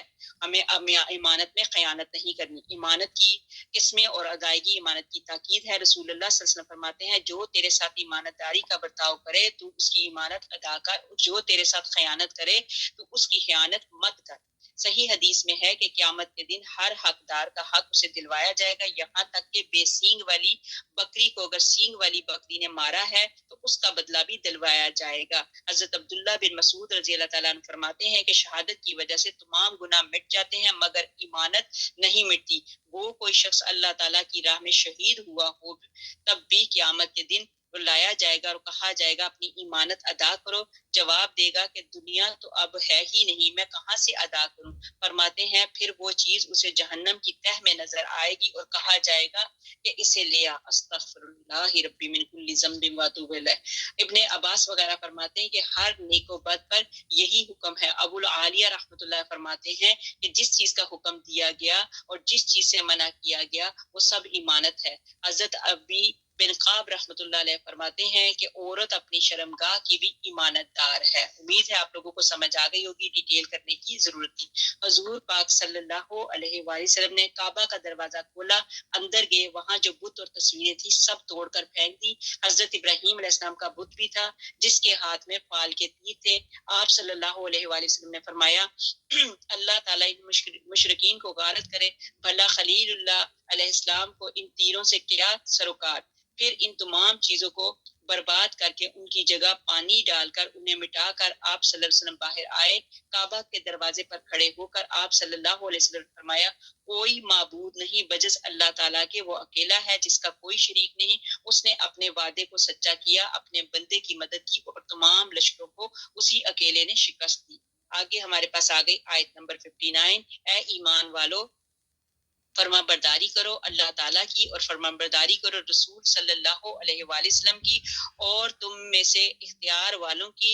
اور پھر اگر کسی چیز میں اختلاف کرو تو اسے رجوع کرو اللہ تعالیٰ کی طرف اور رسول اللہ صلی اللہ علیہ وسلم کی طرف اگر تمہیں اللہ تعالیٰ پر اور قیامت کے دن پر ایمان ہے. یہ بہت بہتر ہے اور باعتبار انجام کے بہت اچھا ہے. اب یہاں بڑے علماء پر انگلی یہاں پہ نہ اٹھاؤ اور دین والوں سے مشورہ لے لو، یہ بات کی گئی. اور کسی حالت میں عدل کا دامن نہ چھوڑو. حدیث میں ہے کہ اللہ تعالیٰ حاکم کے ساتھ ہوتا ہے جب تک کہ وہ ظلم نہ کرے، جب ظلم کرتا ہے تو اسے اس کی طرف سونپ دیا جاتا ہے. ایک دن کا عدل 40 سال کی عبادت کے برابر ہے. دوبارہ بولتی ہوں، اپنے ذہن میں رکھیے گا کہ بتایا گیا کہ ایک دن کا عدل 40 سال کی عبادت کے برابر ہے. اسی طرح ہمارے ارد گرد جو معاملات ہوتے ہیں تو آپ عدل سے کام لو. اس کا مطلب یہی ہے کہ ہم نے 40 سال کی عبادت کی. اللہ اور اللہ کے رسول پاک صلی اللہ علیہ وسلم کی اطاعت واجب ہے، جبکہ علماء عمرہ کی اطاعت جو ہے مشروط ہے. صحیح بخاری شریف کی حدیث میں بھی ایسا ہی بتایا گیا ہے. بخاری اور مسلم میں ہے کہ حضور پاک صلی اللہ علیہ وسلم نے ایک لشکر بھیجا جس کی سرداری ایک انصاری کو دی. ایک مرتبہ وہ لوگوں پر بہت سخت غصے ہو گئے اور فرمانے لگے کیا تمہیں رسول پاک صلی اللہ علیہ وسلم میری فرما برداری کا حکم نہیں دیا؟ سب نے کہا ہاں بے شک دیا ہے. فرمانے لگے اچھا لکڑیاں جمع کرو. پھر آگ منگوا کر لکڑیاں جلائیں. پھر حکم دیا کہ تم اس آگ میں کود پڑو. ایک نوجوان نے کہا لوگوں سنو، آگ سے بچنے کے لیے ہی تم نے دامن رسول پاک صلی اللہ علیہ وسلم میں پناہ لی ہے. تم جلدی نہ کرو جب تک حضور پاک صلی اللہ علیہ وسلم سے ملاقات نہ ہو جائے. پھر اگر آپ بھی یہی فرمائیں تو بے جھجک اس آگ میں کود پڑنا. چنانچہ یہ لوگ نبی پاک حضرت محمد مصطفیٰ صلی اللہ علیہ وسلم کی خدمت میں حاضر ہوئے اور سارا واقعہ کیا سنایا. تو آپ صلی اللہ علیہ وسلم نے فرمایا اگر تم آگ میں چلے جاتے تو ہمیشہ آگ ہی میں رہتے. سنو فرما برداری صرف معروف میں ہے کہ مطلب اچھی چیز ہے تو اس میں فرما برداری کرو. اگر تمہیں کوئی مالک غلط چیز میں کہتا ہے تو اس میں اپنی فرما برداری مت دکھاؤ. ہم یہیں پہ رکھتے ہیں انشاءاللہ تعالیٰ. صبح پاس آیت نمبر 59 تک ہو گیا تو 4 رکوع ہمارے مطلب 5 رکوع ہمارے ہو گئے. 59 تک آپ نے پڑھا.